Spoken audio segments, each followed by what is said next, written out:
এখানে বড় বড় কিছু বিজনেসম্যান আছেন, তাদের সাথে যেই রাজনৈতিক দলই আসুক না কেন সেই রাজনৈতিক দলের একটা সুন্দর নেগোসিয়েশন হয়ে যায়। এরপরে সেই বিজনেসম্যানরা ধীরে ধীরে বিজনেস মাফিয়া হয়ে ওঠে। তাদের কিছু মিডিয়া হাউস থাকে, তারা ধীরে ধীরে মিডিয়া মাফিয়া হয়ে ওঠে। এরপরে তাদের কিছু ব্যাংক হয়, ধীরে ধীরে তারা ব্যাংক মাফিয়া হয়ে ওঠে। অল্প কিছু মানুষের কম্বিনেশনে একটা মাফিয়াদের এম্পায়ার হয়, যেই এম্পায়ারে আমাদের যারা যোদ্ধা এমএসএমইর সাথে সম্পৃক্ত তাদের প্রবেশ করার যে দরজাটা, সেই দরজাটাই আসলে বন্ধ করে রাখা হয়। আমরা আজকে এখানে আমাদের এমএসএমই নিয়ে কথা বলছি। আমি অল্প 10-11 মাসের অভিজ্ঞতা থেকে যা দেখলাম, যে একটু আগে ভাই বিভিন্ন ধরনের স্ট্যাট দিচ্ছিলেন যে 1-2% মানুষের কাছে অলমোস্ট 70-80% জিম্মি হয়ে থাকে এবং এটাকে তারা প্রভাবিত করার চেষ্টা করে। স্বাভাবিকভাবে যেটা মনে হয়েছে, আমাদের এটা টোটালি একটা সাইকেল হয়ে গেছে, একটা চক্রের মধ্যে আমরা পুরো বাংলাদেশ। এই চক্রটা ভাঙার একটা উপযুক্ত সময় ছিল অভ্যুত্থান পরবর্তী সময়। এখনো এই চক্রটা সেভাবে ভাঙা হয়নি বললেও চলে। আর এখানে আসলে কিছু মানুষ পরিবর্তন হয়েছে এই চক্রে, কিন্তু একটা ব্যাকডোর নেগোসিয়েশনের মধ্য দিয়ে এই চক্রটা কন্টিনিউ হচ্ছে। এখানে বড় বড় কিছু বিজনেসম্যান আছেন, তাদের সাথে যেই রাজনৈতিক দলই আসুক না কেন সেই রাজনৈতিক দলের একটা সুন্দর নেগোসিয়েশন হয়ে যায়। এরপরে সেই বিজনেসম্যানরা ধীরে ধীরে বিজনেস মাফিয়া হয়ে ওঠে। তাদের কিছু মিডিয়া হাউস থাকে, তারা ধীরে ধীরে মিডিয়া মাফিয়া হয়ে ওঠে। এরপরে তাদের কিছু ব্যাংক হয়, ধীরে ধীরে তারা ব্যাংক মাফিয়া হয়ে ওঠে।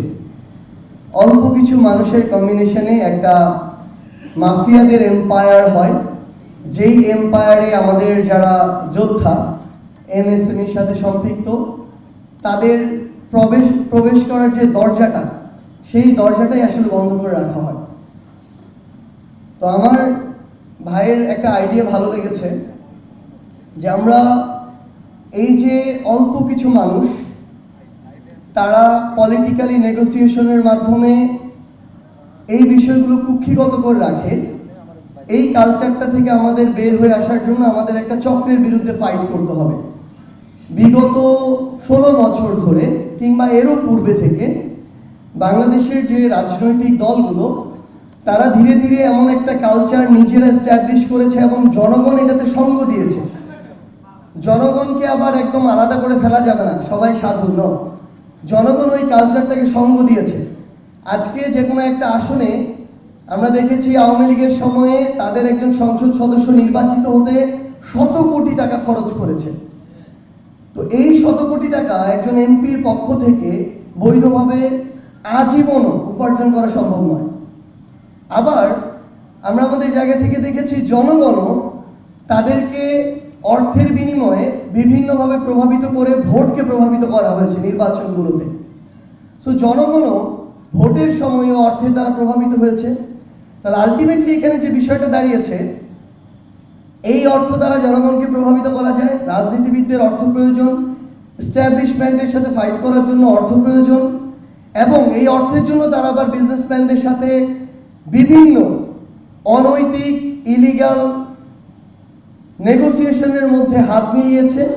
এবং এই রাজনীতিবিদরা সরকারের টেন্ডার থেকে শুরু করে যত বিজনেস অপরচুনিটি আছে এগুলো একদম ইলিগালি অযৌক্তিকভাবে কিছু মানুষের মধ্যে কুক্ষিগত করে ফেলেছে।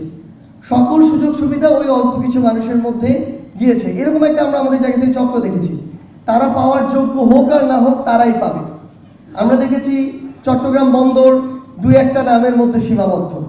আমরা দেখেছি ঢাকার যে বিজনেস হাব কিংবা আপনি যদি দেখেন ব্যাংক যেগুলো রয়েছে, আপনি যদি দেখেন মিডিয়া যেগুলো রয়েছে, অল্প কিছু মানুষের হাতে এগুলো কুক্ষিগত। তো এই মিডিয়া মাফিয়া বলি, ব্যাংক মাফিয়া বলি, বিজনেস মাফিয়া বলি, যারা আসলে বিভিন্ন ক্ষেত্রে আমার এমএসএমই সহযোদ্ধাদের প্রতিবন্ধকতা হয়ে দাঁড়ায়, তাদেরকে বা তাদের এই প্রতিবন্ধকতা মোকাবেলা করার জন্য আমাদের মনে হয়েছে যে আপনাদেরও আসলে ইউনাইটেড এমএসএমই একটা মাফিয়া গ্রুপ হওয়া দরকার।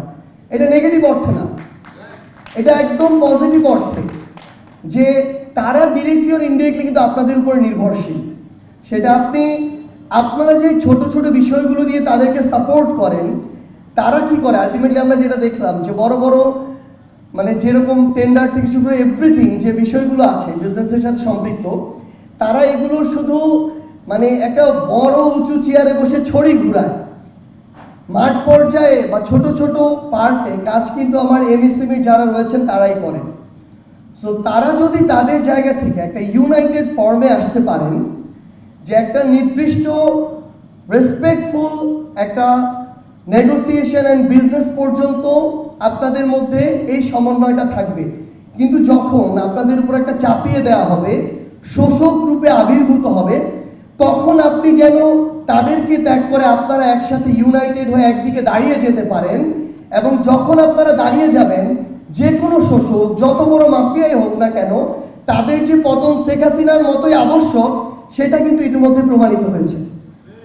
সো আপনাদের কাছে আপনাদের এই যে বিষয়গুলো, আমাদের মনে হয়েছে এই প্রত্যেকটি বিষয়, আমার ছোট্ট অভিজ্ঞতা থেকে, এগুলো বাংলাদেশের যে রাষ্ট্র কাঠামো, রাজনীতি, পলিসি, ব্যুরোক্রেসি থেকে শুরু করে এই কাঠামোগুলোর সাথে একটা ফুড চেইন বা ফুড ওয়েবের মতো একটা চক্রে আবদ্ধ।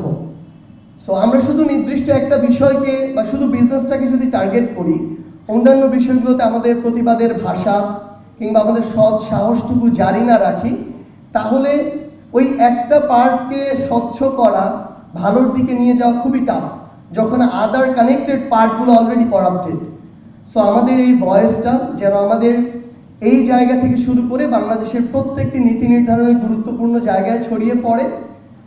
যতদিন যে কেউ, পার্টি হোক, ব্যক্তি হোক, প্রতিষ্ঠান হোক, প্ল্যাটফর্ম হোক, সামগ্রিকভাবে দেশ এবং মানুষের কল্যাণের জন্য কাজ করবে, ততদিন আমাদের সমর্থন, আমাদের লড়াই তাদের পক্ষে থাকবে। আর যদি কেউ এই নীতি, নৈতিকতা, আদর্শ থেকে বিচ্যুত হয়, তাহলে তাদের সাথে আমরা আর আমাদের কোনো সঙ্গ দেওয়ার প্রয়োজন বোধ করব না। আজকে আন্তর্জাতিক এমএসএমই দিবস 2025-এ আমাদের জাতীয় নাগরিক পার্টি এনসিপির পক্ষ থেকে এই বার্তাটি আপনাদের দিয়ে গেলাম। ইনশাআল্লাহ আমাদের এই ঐক্যবদ্ধ লড়াই চলবে। আপনাদের সাথে আমাদের অবশ্যই দেখা হবে, হয় রাজপথের কোনো সংগ্রামে অথবা বিজয়। ইনকিলাব জিন্দাবাদ।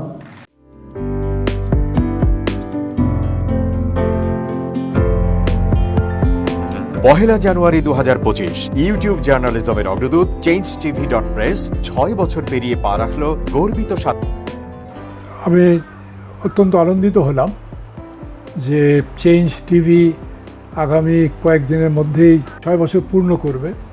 আর হাঁটি হাঁটি পা পা করে চলা শুরু করে এখন সে বেশ দৌড়াদৌড়ি করছে বলা যেতে পারে। ও নামটাও অত্যন্ত বলবো যে সিগনিফিকেন্ট, যে চেঞ্জ, এই গণঅভ্যুত্থান কিন্তু চেঞ্জ চেয়েছে। সেই হিসেবে তোমার টেলিভিশনের, তোমার এই চ্যানেলের নামের একটা যথেষ্ট মিল পাওয়া যায়।